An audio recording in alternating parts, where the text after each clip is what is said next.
मेरठ के नगीना से सांसद और आज़ाद समाज पार्टी के राष्ट्रीय अध्यक्ष चंद्रशेखर आज़ाद बुधवार को मेरठ पहुंचे, जहां उन्होंने पार्टी कार्यकर्ताओं को संबोधित किया। कार्यक्रम के दौरान विभिन्न राजनीतिक दलों के कई स्थानीय नेताओं ने समाजवादी पार्टी, बहुजन समाज पार्टी सहित अन्य संगठनों को छोड़कर आज़ाद समाज पार्टी की सदस्यता ग्रहण की। इस मौके पर चंद्रशेखर आज़ाद ने कहा कि इस बार लाठी और गोली की राजनीति नहीं चलेगी। जाति का है, किस धर्म का है, किस क्षेत्र का, पहले उसकी जान बचाई जाएगी, उसके बाद सारी चीजें पूछी जाएगी। चाहे उसके ऊपर 1 रुपया खर्च हो या 100 करोड़ रुपए, पहले हर व्यक्ति की जान सुरक्षित की जाएगी। ये गारंटी हम लोग जो है इसको हम लोग दे के काम करेंगे। फिर हम लोग सुरक्षा की गारंटी देंगे। आज आप देख रहे हैं जगह जगह पे माहौल खराब हो रहा है। मैं हिंसा का पक्षधर नहीं, लेकिन जब एक व्यक्ति के साथ अन्याय होता है, उसी को मारा जाता है, उसी पर मुकदमे लिखे जाते हैं, तो मन में तकलीफ होती है कि सरकार जो है कानून के हिसाब से काम नहीं कर रही। इसलिए लोगों की जीवन रक्षा होना बहुत जरूरी है। बुलडोजर, झूठे मुकदमे, गोली पैर में और तमाम तरह की प्रताड़ना को रोकते हुए कानून संवत कार्य होगा और सरकार सुनिश्चित करेगी किसी की धार्मिक मान्यता को ठेस ना पहुंचे। सड़क सबके लिए होगी, लेकिन कानून के दायरे में वो अपने धर्म का पालन भी करे और ये भी ध्यान रखे कि उसकी वजह से कोई अस्पताल जाता व्यक्ति या कहीं अपने जरूरी काम जाता व्यक्ति परेशान ना हो। इस बात का ध्यान रखते हुए कानून व्यवस्था के साथ सबके धार्मिक मान्यताओं का सम्मान होगा, सबके साथ एक जैसा व्यवहार होगा, चाहे वो हिंदू हो, मुसलमान हो, सिख हो, जैन हो।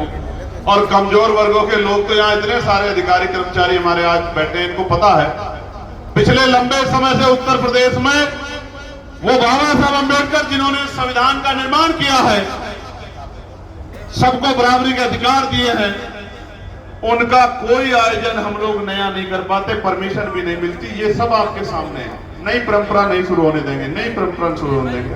और रोक किसे रहे हैं आप?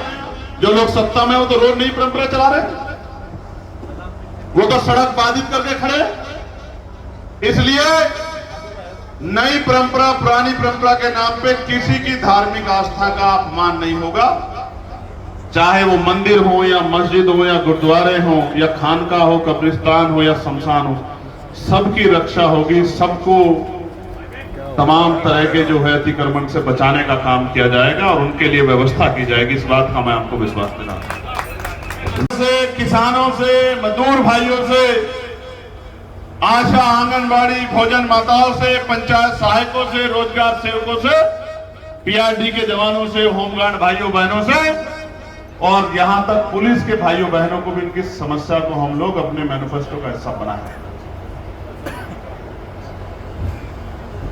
हम बुलडोजर को भी रोकने का काम करेंगे जो मेरठ में रुका नहीं, और हम जो धर्म जाति के आधार पर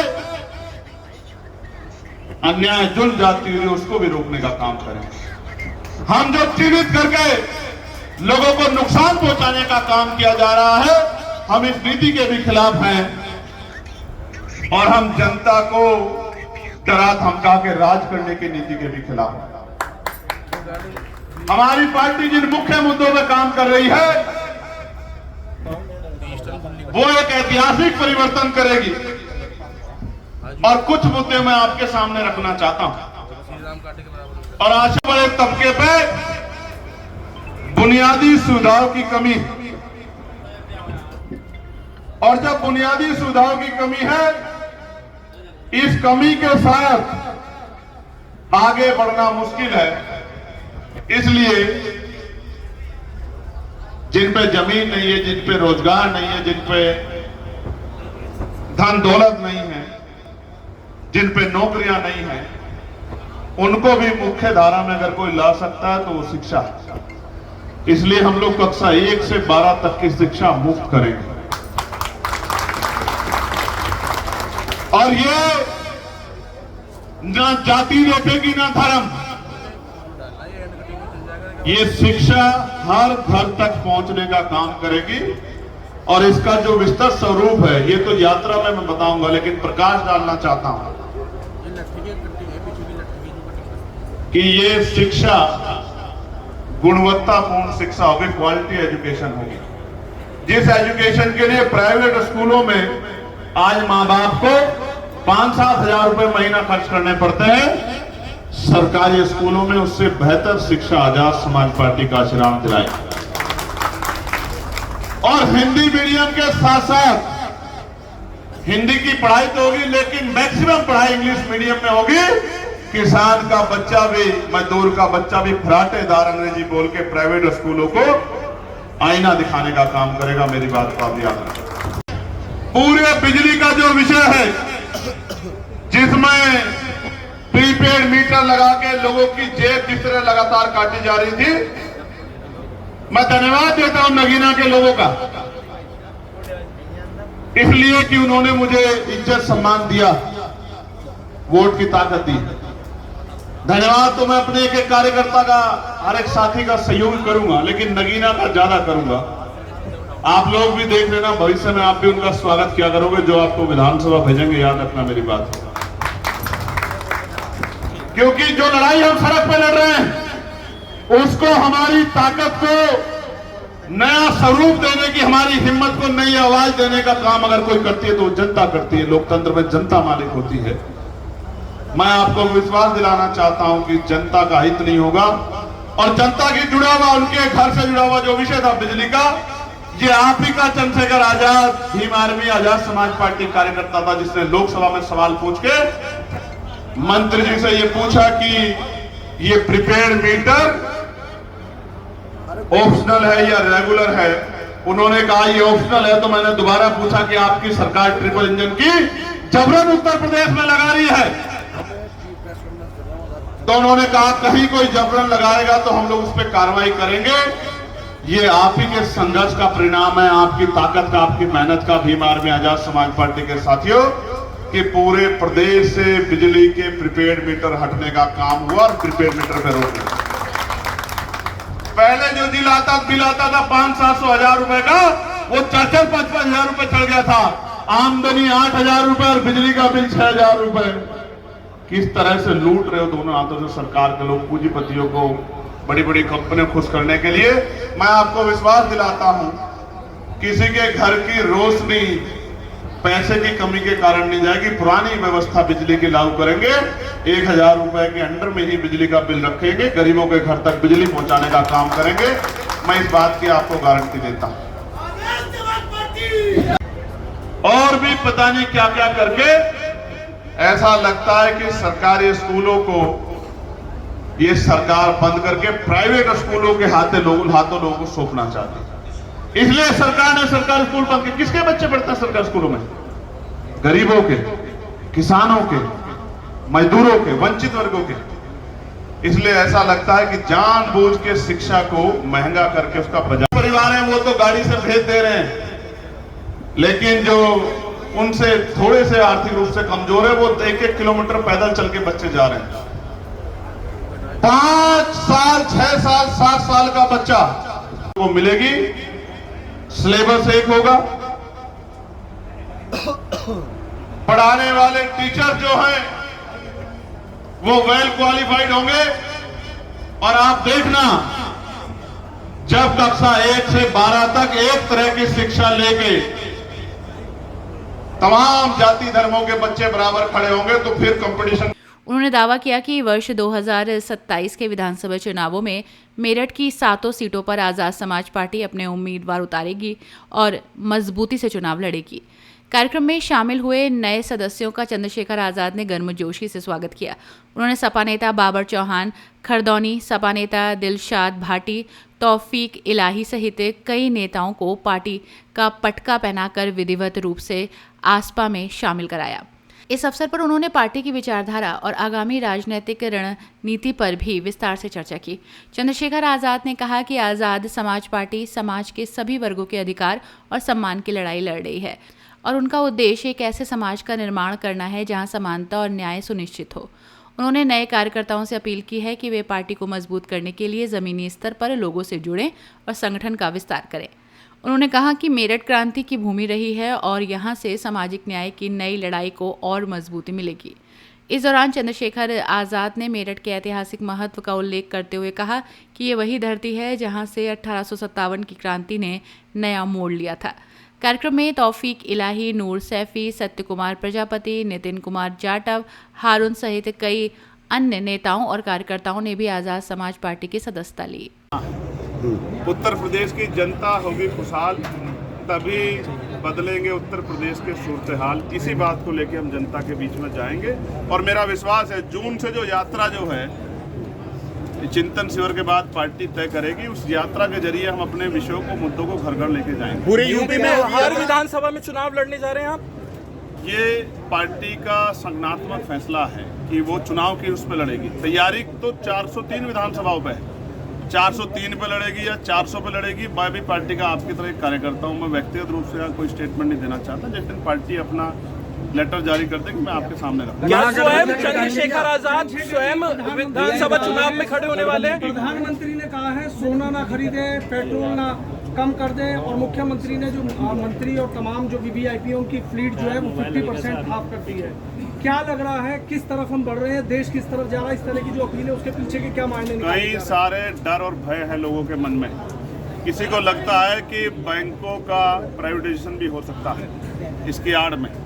कई लोगों को लगता है बैंकों में उनका पैसा सुरक्षित नहीं, और कई तरह से ये भी लगता है कि भाई चुनाव को जो है प्रभावित करने के लिए या जो सोना लोगों ने अपने घरों में रखा है उस सोने को निकालने के लिए सरकार कर रही है। लेकिन जब आपने सवाल किया तो मुझे लगा कि आप ये कह रहे हैं कि प्रधानमंत्री कल ये ना कह दें कि अब सोना कम करो और 12 घंटे की जगह 18 घंटे काम करो, तब जाके रोटी की व्यवस्था होगी। पता नहीं क्या कहते हैं हमारे प्रधानमंत्री, लेकिन सच ही है। अगर प्रधानमंत्री जो कह रहे हैं इस बात को तो विपक्ष जो है 3 महीने पहले से कह रहा था, चुनाव से पहले। तब प्रधानमंत्री तब चुनाव लड़ने में व्यस्त थे, तब उन्होंने इस बात को क्यों नहीं समझा?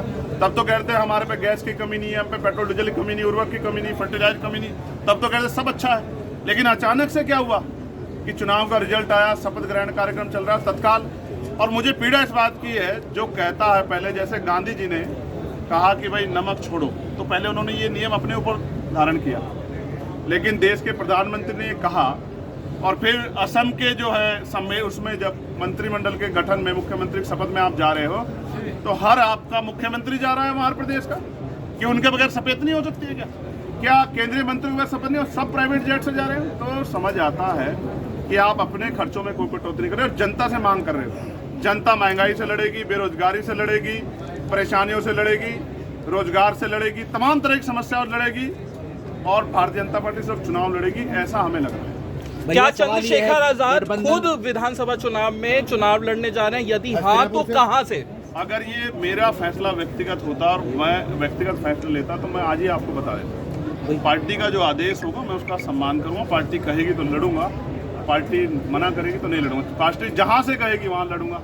अगर मेरठ से कहेगी तो मेरठ से लड़ूंगा, पार्टी अगर मना करेगी तो नहीं लड़ूंगा। गठबंधन का हिस्सा होंगे? गठबंधन होगा किसी से? गठबंधन की कोई योजना है सीएम बनने के लिए? आप ये जो आज इतनी सारी पार्टी के लोग छोड़ के आए, ये गठबंधन ही तो है। आप इसको देखना नहीं चाहते। वहाँ विजय को कौन देखना चाहता था? सब लोग कहते कुछ सीटें, कुछ सीटें, कुछ सीटें। आप ऐसा ही लोकसभा पहले चुनाव से पहले सोचते थे कि चंद्रशेखर को मिल जाएंगे 20,000 वोट, लेकिन जनता है भाई। तो क्या चंद्रशेखर आजाद विजय की राह पे चल गए? जनता को मालिक मानिए और जनता तक बात पहुंचे, इसलिए हम यात्रा कर रहे हैं। क्या विजय की पथ पे शेखर चल रहे हैं अब? मैं तो जनता की जो समस्या है उनको, क्योंकि मैं पास संगठन में जानता हूँ, उनकी समस्या का हल करने के लिए संघर्ष कर रहा हूँ। रही बात नीट की, नीट पहली बार नीट का पेपर लीक नहीं हुआ है, और उत्तर प्रदेश में तो कोई ऐसा पेपर जो लीक नहीं हुआ। और ये सरकार है जो कहती है कानून व्यवस्था के बड़े बड़े दावे करती है, ये पेपर नहीं संभाल पा रही है। और माफियाओं में किसका नाम आ रहा है? पेपर माफिया, सत्ता से जुड़े लोगों का। मैं तो कहता हूँ एनएसए लगनी चाहिए, सख्त कार्रवाई उनसे, इनकी संपत्ति जब्त करनी चाहिए जो पेपर माफिया है, क्योंकि ये 22 लाख बच्चों के भविष्य का खिलवाड़ नहीं कर सकते। मैं कहना चाहता हूँ ये बहुत पीड़ा का समय, लोगों ने अपने पेट काट काट के अपने बच्चों को पढ़ाया है, आज उनके सपनों को कुचला गया है इस सरकार की लापरवाही के द्वारा।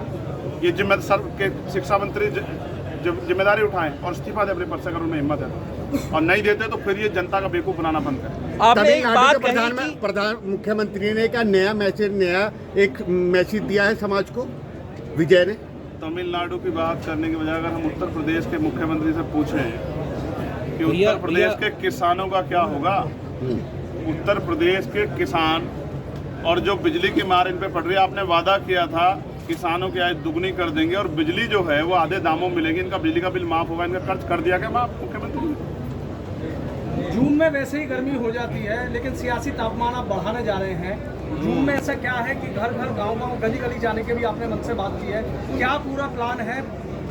आज तो नहीं बता सकता। आज तो इतना ही कह सकता हूँ कि हम किसान परिवारों के लोग, जून हो या दिसंबर, हमें तो अपना काम करना ही करना है, चाहे सर्दी हो, गर्मी, आंधी हो, तूफान। हम अगर अपना काम नहीं करेंगे तो किसानों के घर कैसे चलेंगे, अनाज कैसे होगा, लोगों का पेट कैसे भरेगा देश का।